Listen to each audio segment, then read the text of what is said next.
Hello, my name is Kake, and I'm a second-year undergraduate student studying neuroscience at the University of Exeter.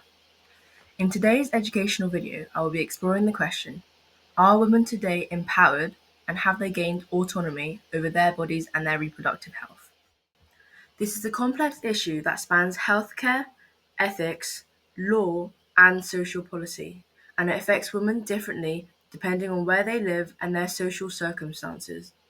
Rather than arguing for one side, this resource aims to take an objective educational stance, examining both the progress that has been made and the challenges that still remain. To clarify some key terms, bodily autonomy refers to the right of individuals to make informed decisions about their own bodies without coercion or undue interference.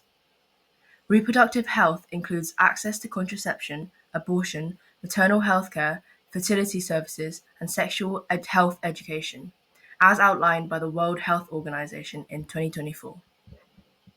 Despite notable progress in many regions, global data indicates that only around 55% of women worldwide are able to make their own informed decision regarding sexual relations, contraceptive use, and healthcare, which highlights the persistent inequalities in autonomy and access. In this video, I will first present 3 arguments supporting the idea that women today are increasingly empowered in relation to their reproductive health and bodily autonomy. I will then outline 3 counterarguments that demonstrate the ongoing structural, cultural, and legal barriers that many women continue to face today. Finally, I will then summarize these points and end with 3 reflective questions to encourage you to think critically about what genuine empowerment for women should look like in practice. So, one key indicator of empowerment is the expanded availability of modern contraception. Contraceptive access allows women to control if and when they become pregnant, which is strongly associated with improved education, employment, and health outcomes. By allowing women to delay or space pregnancies, contraception can reduce health risks linked to closely spaced or unintended births and support long-term life planning.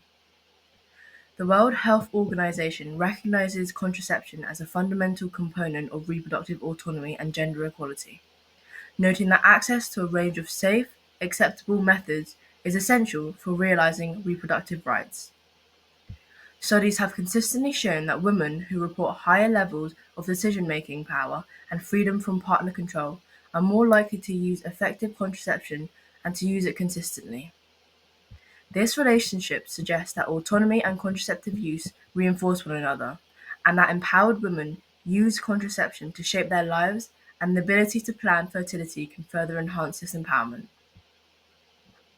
Secondly, many countries have increasingly framed reproductive health as a human rights issue. International human rights frameworks emphasize informed consent, freedom from coercion and discrimination, and access to affordable, good quality reproductive healthcare services. When laws and policies require providers to respect consent and confidentiality, and prohibit forced procedures such as coerced sterilization, they create these conditions in which women are better able to exercise control over their own bodies. Legal protections therefore have the potential to empower women by ensuring that reproductive decisions are made voluntarily and with access to appropriate medical support. Finally, improved access to education and more open public discourse have strengthened reproductive autonomy for many people.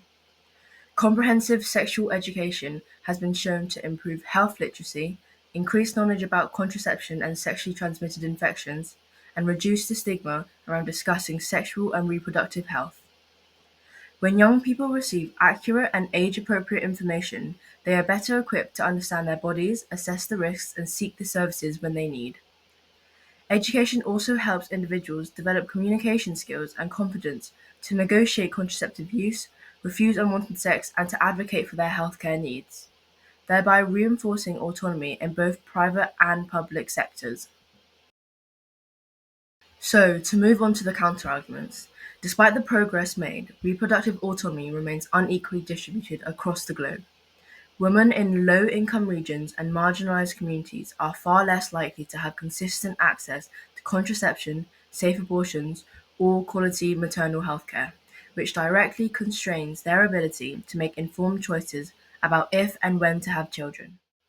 These gaps are not just about services being unavailable, but also about the affordability, distance to the facilities, and the shortages of trained providers and weak healthcare systems that make care unreliable or unsafe. These inequalities are clearly reflected in global patterns of maternal mortality. Regions with limited reproductive healthcare access, particularly parts of sub-Saharan Africa and South Asia, have much higher rates of maternal deaths compared to high-income countries, often from preventable causes such as infections or complications due to unsafe abortions.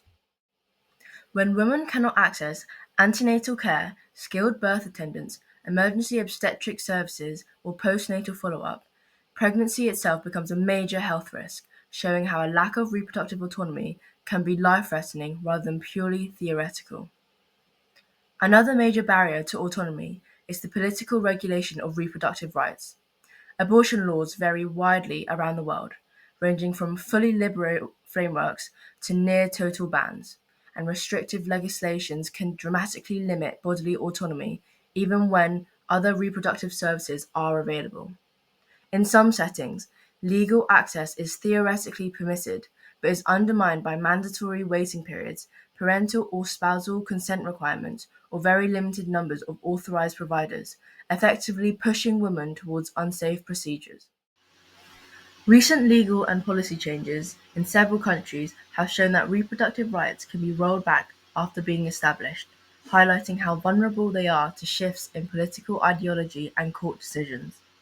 Even where legal rights do exist on paper, autonomy can still be undermined by medical biases and cultural expectations.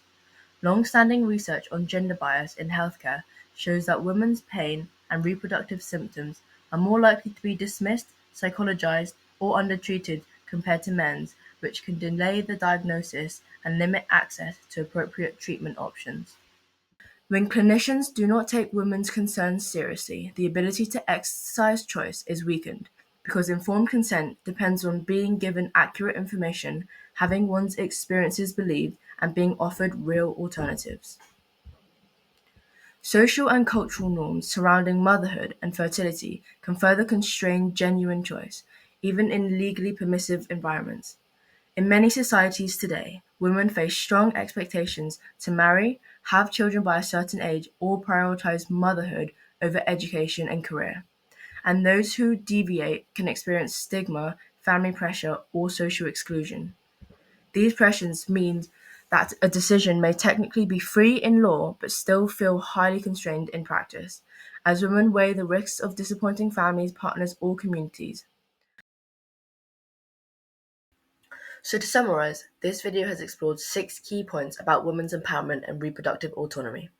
On the one side, wider access to contraception, stronger legal recognition of reproductive rights, and better education indicates substantial progress.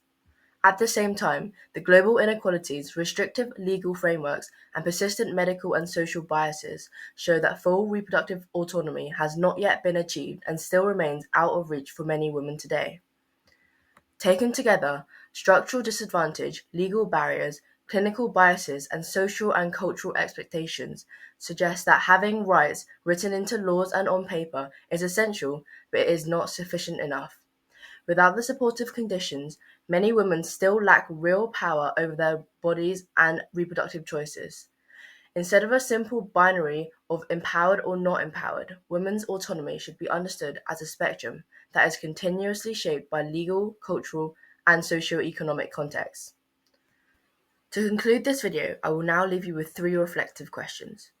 Is genuine reproductive autonomy possible when access to comprehensive and high-quality healthcare remains unequal? To what extent should reproductive rights be protected from changing political agendas, and how might that protection be secured? And in what ways can healthcare systems and professionals better acknowledge and respond to women's lived experiences, particularly regarding pain, consent, and decision-making? Thank you for watching.